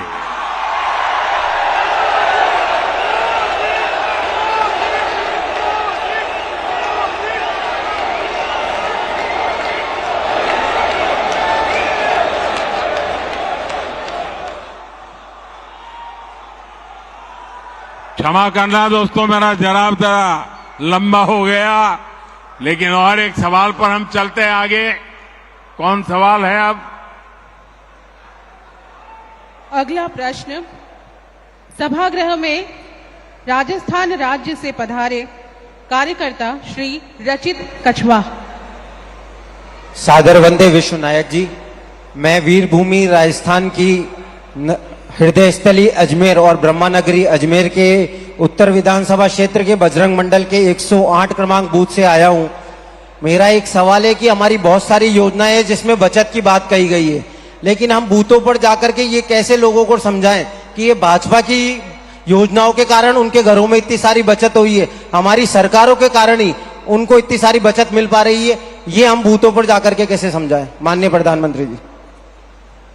ये बहुत ही अच्छा सवाल आपने पूछा है। ये मेरे सभी जो वीसी पर भी कार्यकर्ता बैठे हैं उनको भी ये जवाब बहुत काम आएगा, आप लोगों को भी बहुत काम आएगा, और इसलिए मैं इस सवाल को थोड़ा सा ढंग से समझाना चाहता हूं आपको। देखिए, आज भारत दुनिया के उन देशों में है जहां विकास तेजी से हो रहा है और महंगाई दर नियंत्रण में है। आप कल्पना कर सकते हैं कि कोरोना के बाद दुनिया के कितने ही देश हैं जहां महंगाई ने सारे रिकॉर्ड तोड़ दिए हैं। उन देशों में गरीब हो, मध्यम वर्ग हो, आज महंगाई की वजह से हाहाकार मचा हुआ है। आप हमारे पड़ोस में ही देखें तो पाकिस्तान में महंगाई दर कितनी है? 38% से ज्यादा महंगाई है, 38%। श्रीलंका में महंगाई दर कितनी है? 25% से ज्यादा है। बांग्लादेश में महंगाई कितनी है? 10% के आसपास है। और भारत में महंगाई का दर कितना है? 5% से भी कम है। यानी कोरोना के बावजूद, इतने समय से चले जा रहे युद्ध के बावजूद भारत में हमने महंगाई को बेकाबू नहीं होने दिया है। और आपने ये बात बहुत अच्छी कही कि भाजपा सरकार का जोर तो लोगों को ज्यादा से ज्यादा बचत कराने पर है। अब जैसे मोबाइल डेटा का उदाहरण ले, ये आपको काम आएगा जरा। ये जो मोबाइल डेटा है ना, आप कभी यूट्यूब दिखना फलाना करते होंगे तो आपको जरा ध्यान क्या, आज हर भारतीय हर महीने करीब करीब एवरेज करीब 20 जीबी डेटा इस्तेमाल करता है। आप मोबाइल फोन का उपयोग करते हैं 20 जीबी डेटा। अगर 2014 से पहले जब हमारे देश में कांग्रेस की सरकार थी, उस समय 1 जीबी डेटा अगर आप उपयोग करते थे तो उसकी कीमत लगती थी 300 रुपया, करीब करीब 300 रुपया। उस हिसाब से अगर आज आप देखते तो आपका मोबाइल का बिल हर महीने कम से कम 6,000 रुपया महीने आता। अगर 2014 वाली कांग्रेस की सरकार के हिसाब से देखें तो आज मोबाइल का फोन एवरेज आपका 6,000 रुपया आता। लेकिन भाजपा सरकार ने डेटा को गरीब के लिए बिल्कुल सस्ता कर दिया है। इसलिए अब आपका मोबाइल 20 जीबी डेटा के लिए उसको कितना देना पड़ता है? मुश्किल से 200-300 रुपया देना पड़ता है। मतलब कि आपका करीब करीब 5,000 रुपया हर महीने बच रहा है। जिसके भी पास मोबाइल है करीब करीब 5,000 रुपया बच रहा है। आप गांव के लोगों को समझा सकते हैं कि मोदी सरकार होने का मतलब क्या होता है। एक और उदाहरण देता हूं मैं आपको, एलईडी बल्ब का। जब कांग्रेस के समय के ये जो लट्टू होते हैं ना, ये एलईडी बल्ब 300-400 रुपये में बिकता था। 300-400 रुपया। आज बीजेपी सरकार में एलईडी बल्ब की कीमत हो गई 50-60 रुपया। कहां 300-400 और कहां 50-60। और बीते वर्षों में जो करीब करीब 40 करोड़ सस्ते एलईडी बल्ब दिए गए, उसकी वजह से गरीब और मध्यम वर्ग का हर साल जो बिजली का बिल था वो करीब 20,000 करोड़ रुपया कम हुआ है। ये 20,000 करोड़ रुपया लोगों के जेब में कहीं न कहीं बचा है। किसी का 100, किसी का 200, किसी का 500। आपने प्रधानमंत्री भारतीय जन औषधि परियोजना यानी पीएम बीजेपी के बारे में भी सुना होगा। आप दवाई की दुकानें, जन औषधि दुकानें देखा होगा आपने। आप पोलिंग बूथ में जाइए ना, लोगों को जरूर है जन औषधि दुकान वाला जरूर बताना। आज जन औषधि के स्टोर में उत्तम से उत्तम प्रकार की दवाई सस्ते से सस्ते में मिलती है। इस स्टोर की वजह से गरीब का करीब करीब 20,000 करोड़ रुपया बचा है।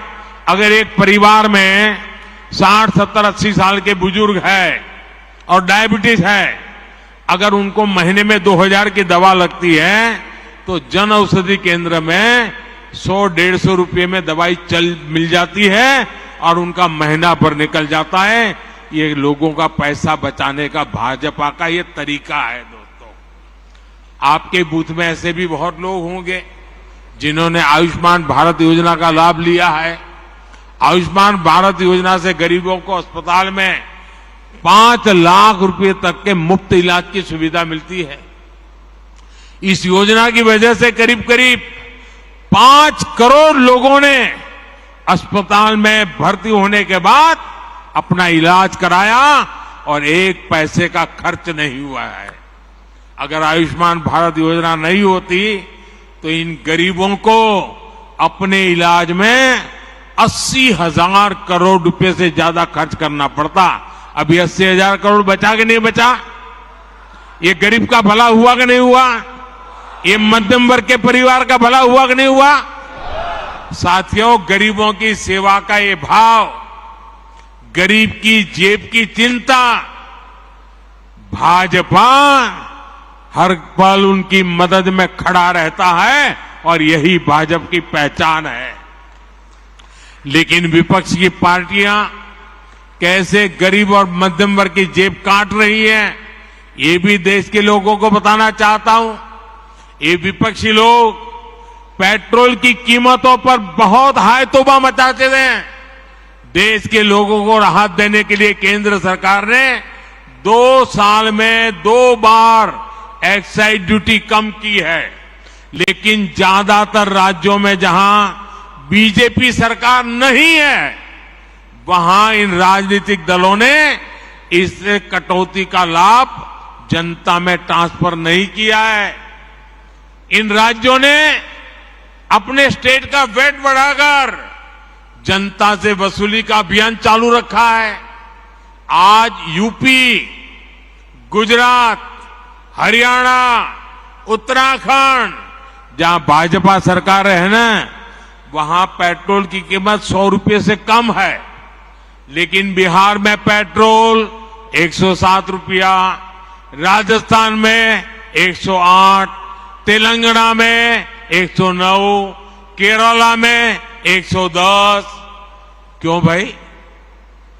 इन राज्यों में जिन दलों की सरकारें हैं वो जनता के साथ, गरीब और मध्यम वर्ग के साथ विश्वासघात कर रहे हैं। साथियों, इन राज्यों के बूथ कार्यकर्ताओं को ये सच्चाई अपने बूथ के लोगों के सामने बार बार उजागर करनी चाहिए। पेट्रोल स्टेशन पे जाके खड़े होकर के पर्चे बांटने चाहिए। देखिए, गुजरात में इतने में मिलता है, यूपी में इतने में मिलता है, भाजपा राज्य में इतने में मिलता है, ये केरल में इतने में मिलता है, तेलंगाना में इतने में मिलता है, बिहार में इतने में मिलता है। तो लोग चौंक जाएंगे क्या हो रहा है। और इसलिए चीजों की जानकारियों के साथ आप जितना बताएंगे उतनी आपकी सच्चाई पर लोगों का विश्वास बढ़ेगा। भाइयों, आइए एक और सवाल के लिए आगे बढ़ते हैं।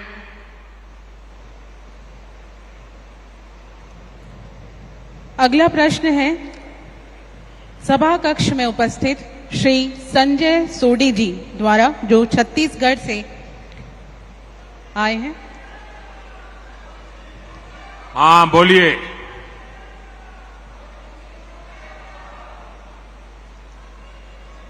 हाँ, बताइए बताइए। आपका माइक नहीं चल रहा है।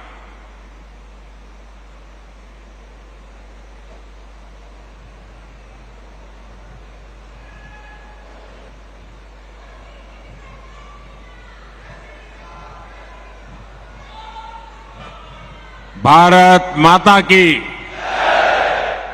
भारत माता की। हाँ, बताइए जी।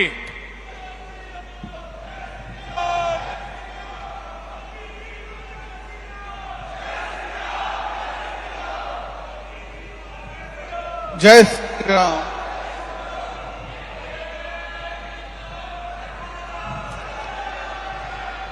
हाँ, बोलिए बोलिए। ये नारे तो चलते रहेंगे, आप बोलिए।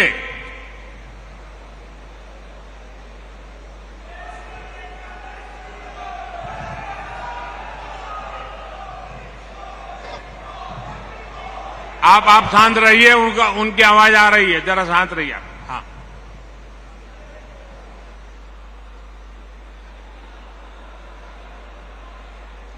हाँ, बताइए।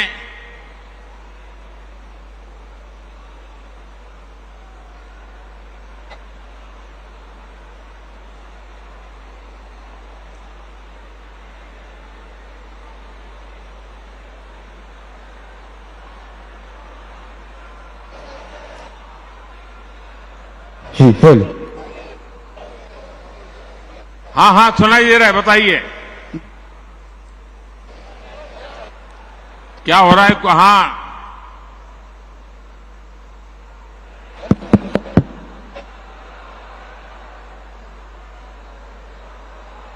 आप जब थपथपाते हैं तो सुनाई देता है, बोलना। भाई सारंगी, जरा इसको क्या प्रॉब्लम है, इनको जरा देखो।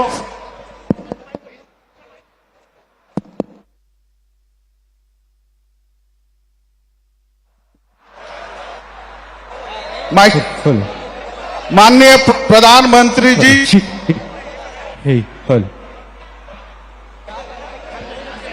आपकी आवाज सुनाई दे रही है, आप सब कुछ गड़बड़ किए बिना बोलना शुरू करो।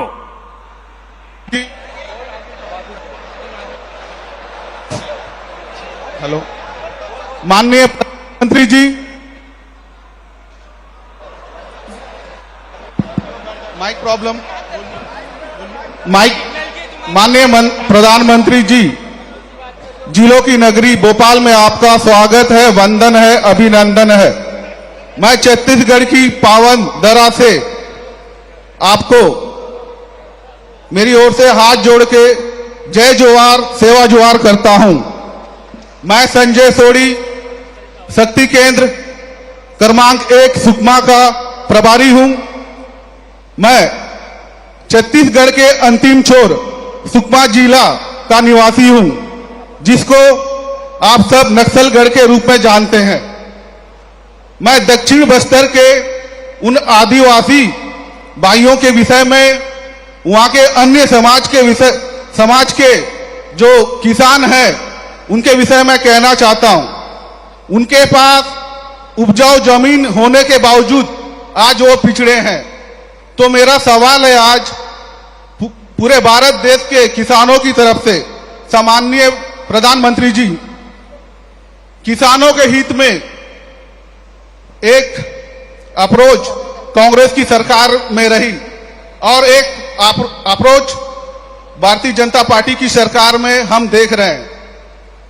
इस अंतर को हम सामान्य जनों को, आम जनों को कैसे बता सकते हैं और उन्हें कैसे समझा सकते हैं? बहुत बहुत धन्यवाद। आपने किसानों का विषय लिया, अच्छा किया, क्योंकि मैं कब से बात कर रहा था, शायद ये विषय छूट जाता अगर आप न पूछते तो। देखिए, आज जरा पहले का अनुभव याद कीजिए, किसानों के साथ क्या होता था। कांग्रेस की सरकारों के दौरान सूखा पड़ता था तो परेशानी किसान की होती थी, बाढ़ आती थी तो किसान की सूद लेने वाला कोई नहीं होता था, किसान के नाम पर मदद को बिचौलिए खा जाते थे। कांग्रेस की एक ही नीति थी, पहले किसानों को संकट में पड़ने दो और फिर कर्ज माफी के नाम पर झूठ बोलकर वोट की फसल काटो, ये उनका तरीका रहता था। आपने 10 साल में कांग्रेस ने कुछ हजार करोड़ रुपए की कर्ज माफी का ऐलान किया, लेकिन असली किसानों ने को ये लाभ कभी पहुंचा ही नहीं। आप जाकर के देख लेना, इतनी सारी, कभी कभी तो 10 दिन में करेंगे, 100 दिन में करेंगे, कभी नहीं किया, क्योंकि ज्यादातर जो छोटे किसान होते हैं उनका तो बैंक में खाता भी नहीं होता है और वो तो साहूकार के पास से और लोगों से पैसे लेकर के अपनी बेचारे की गाड़ी चलाते हैं और इसलिए ये कर्ज माफी के नाम पर राजनीति करते थे, देते नहीं थे और छोटे किसान को तो नसीब ही नहीं होता था। लेकिन भाजपा सरकार आज पीएम किसान सम्मान निधि से सीधा पैसा किसान के बैंक खाते में भेज रही है। इससे छोटे से छोटा किसान भी लाभान्वित हो रहा है। अभी तक इसके तहत आपको आंकड़ा याद रखना चाहिए, 2.25 लाख करोड़ रुपए, कितने? 2.25 लाख करोड़ रुपए, कितने? 2.25 लाख करोड़ रुपए किसानों के खाते में जमा हो चुके हैं और वो भी करीब करीब 11 करोड़ किसान इस स्कीम के लाभार्थी हैं। साथियों, भाजपा की सरकार ने किसानों पर महंगे यूरिया, महंगे फर्टिलाइजर का बोझ भी नहीं पड़ने दिया। इसके लिए सरकार ने 2 लाख करोड़ रुपए से अधिक खर्च किया ताकि किसान को फर्टिलाइजर सस्ता मिले। आप में जरा आंकड़े याद रखना, आज अमेरिका में यूरिया की अगर 50 किलो की बैग है तो कीमत है 3,000 रुपये। ब्राजील में उसी बोरे की कीमत है 3,500 रुपये। चीन में इसकी कीमत है 2,100 रुपये। हमारे पड़ोस में बांग्लादेश में कीमत है 700 रुपये, पाकिस्तान में है 800 रुपये। लेकिन भारत के किसानों को वही यूरिया सिर्फ 270 रुपये के भी कम कीमत में मिल रहा है, क्योंकि भारत सरकार वो बोझ उठा रही है। देखिए, मैं आपको श्री अन्न यानी मिलेट्स के भी बात दोहराऊंगा। अभी मैं मिस्र में था तो वहां मिलेट्स की काफी चर्चा हुई। वहां के लोगों को गेहूं बाहर से मंगाना पड़ता है। मैंने उन्हें भारत के मिलेट्स यानी मोटे अनाज के बारे में बताया। भारत के करीब 2.5 करोड़ से ऐसे किसान हैं जो मिलेट्स की, मोटे अनाज की खेती करते हैं। वे कम पानी में विपरीत परिस्थितियों में भी मिलेट्स पैदा करते हैं। मिलेट्स की सबसे बड़ी ताकत ये होती है कि वो सुपर फूड होता है। दूसरा, ये पर्यावरण को नुकसान नहीं पहुंचाता है। मिलेट्स की ये खूबियां मैंने उन्हें बताई। श्री अन्न अभियान का मुख्य उद्देश्य हमारे छोटे किसान को ताकत देने का ही है। ऐसे में भाजपा के कार्यकर्ता को भी सोचना चाहिए कि श्री अन्न को बढ़ावा देने के लिए हर संभव प्रयास करें। साथियों, मैंने आपसे काफी समय लिया है और देश भर में देख रहा हूं टीवी पे लाखों कार्यकर्ता वहां बैठे हुए नजर आ रहे हैं। आज हम गर्व से कह सकते हैं कि भारत 9 वर्षों में 10वें नंबर की अर्थव्यवस्था से 5वें नंबर की आर्थिक ताकत बन गया है। लेकिन इसका मतलब क्या है? इसका अर्थ यही है कि बीते 9 वर्षों में भारत और भारतीयों की कमाई बढ़ी है, समृद्धि में हिस्सेदारी बढ़ी है। आज जब हमारा निर्यात रिकॉर्ड स्तर पर है तो उसका लाभ किसानों को भी होता है और रोजगार निर्माण पर भी होता है। आज जब हमारी फैक्ट्रियां, हमारे उद्योग रिकॉर्ड उत्पादन करते हैं, जब रिकॉर्ड विदेशी निवेश आता है तो उसका लाभ भी सबसे अधिक हमारे युवाओं को होता है। ये समय, ये कालखंड भारत के युवा बेटे बेटियों का है। पिछले 9 वर्ष भारत के आत्मविश्वास को लौटाने के थे। अब आजादी का अमृत काल अमृत पीढ़ी के संकल्पों की सिद्धि का है। साथियों, बीजेपी के सुशासन का एक ही मंत्र है। ये मंत्र देश की कमाई का विस्तार कर उस समृद्धि का लाभ हर भारतीय तक पहुंचाने का है। भाजपा एक तरफ देश के संसाधन बढ़ाने की नीति पर चलती है, देश की तरफ हर लाभार्थी तक पहुंचने का ईमानदार प्रयास करती है। इसलिए पिछले 9 वर्षों में देश में लाभार्थियों का एक बड़ा वर्ग तैयार हुआ है। जो पहले वंचित था उसे अब वरीयता मिल रही है। यही तो सच्चा सामाजिक न्याय है, जिसकी कामना पूज्य बापू से लेकर डॉक्टर अंबेडकर और लोहिया जी तक हर महापुरुष ने की थी।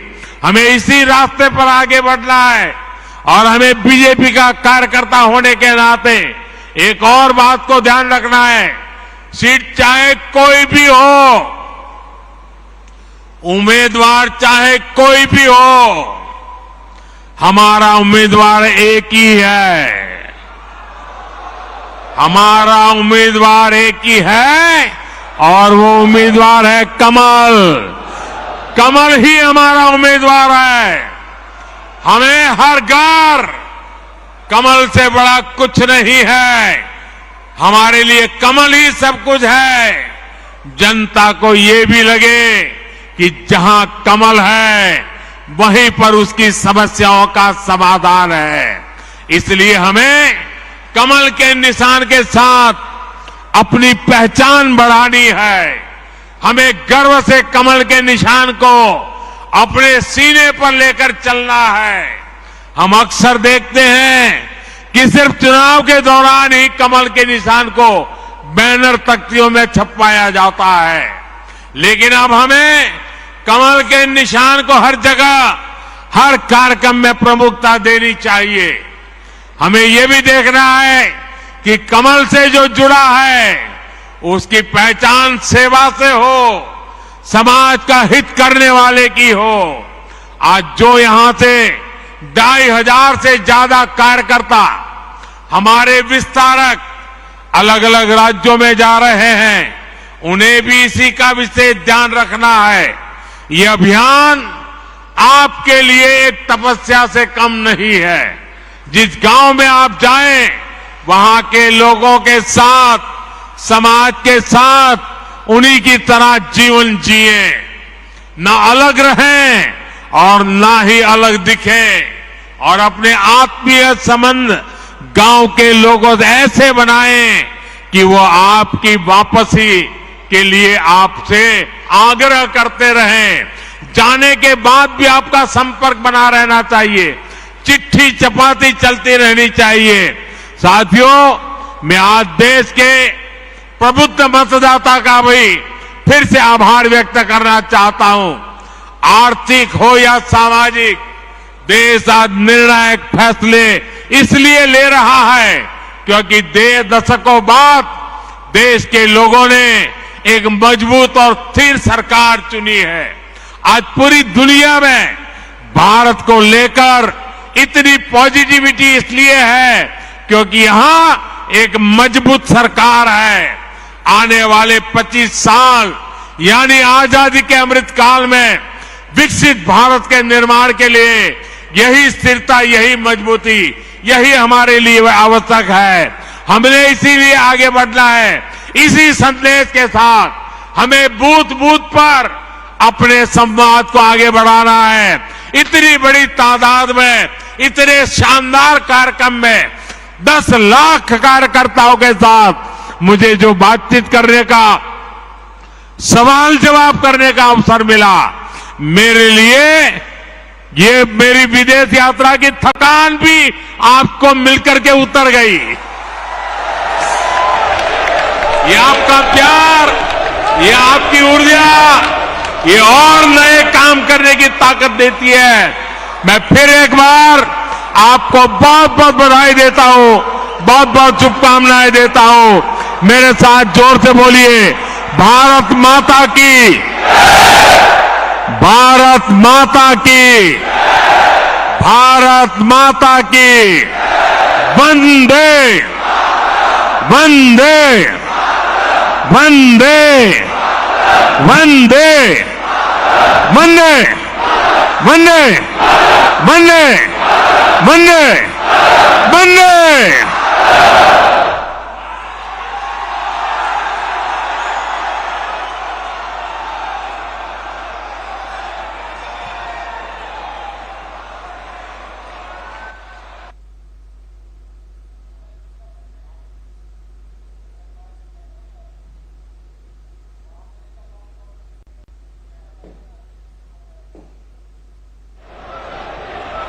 तो प्रधानमंत्री नरेंद्र मोदी का 10 लाख बूथ कार्यकर्ताओं को संबोधन, और इस संबोधन के जरिए लाइन न केवल 2023 की बल्कि 2024 की भी उन्होंने तय कर दी कि आखिर कैसे जनता तक पहुंचना है, कैसे मसलों को समझाना है, क्या बताना है, कौन सी योजना है जिनका लाभ सीधे आम जनता तक पहुंच रहा है, और वो केंद्र सरकार की योजनाएं हैं।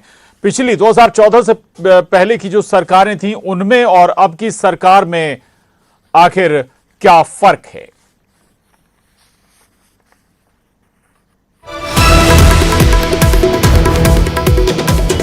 कॉमन सिविल कोड पर भी प्रधानमंत्री नरेंद्र मोदी ने बहुत विस्तार से बात रखी है, और ये मानकर चलिए कि आप 2023 और 24 में ये बड़ा मसला होने जा रहा है। तो प्रधानमंत्री मोदी ने भोपाल में देश भर के बूथ कार्यकर्ताओं को जीत का मंत्र दिया। मोतीलाल नेहरू स्टेडियम में प्रधानमंत्री ने कार्यकर्ताओं को संबोधित किया। उन्होंने समान नागरिक संहिता को लेकर विपक्ष पर जोरदार हमला बोला। उन्होंने कहा कि समान नागरिक संहिता के नाम पर भ्रम फैलाया जा रहा है, लोगों को भड़काया जा रहा है। संविधान में समान नागरिक अधिकार की बात है, एक घर में 2 कानून कैसे चलेंगे? ऐसी दोहरी व्यवस्था देश में आखिर कैसे चलेगी? वहीं 3 तलाक पर भी प्रधानमंत्री नरेंद्र मोदी ने विचार रखे। उन्होंने कहा कि वोट बैंक के भूखे लोग 3 तलाक खत्म होने नहीं देना चाहते। 3 तलाक बेटियों के साथ अन्याय है। ट्रिपल तलाक के समर्थक वोट बैंक के भूखे लोग हैं। वहीं भ्रष्टाचार के मुद्दे को लेकर विपक्ष पर जोरदार हमला बोला मोदी ने। उन्होंने कहा कि विपक्षी दलों के पास घोटालों का बड़ा अनुभव है, ये विपक्ष घोटाले की गारंटी है।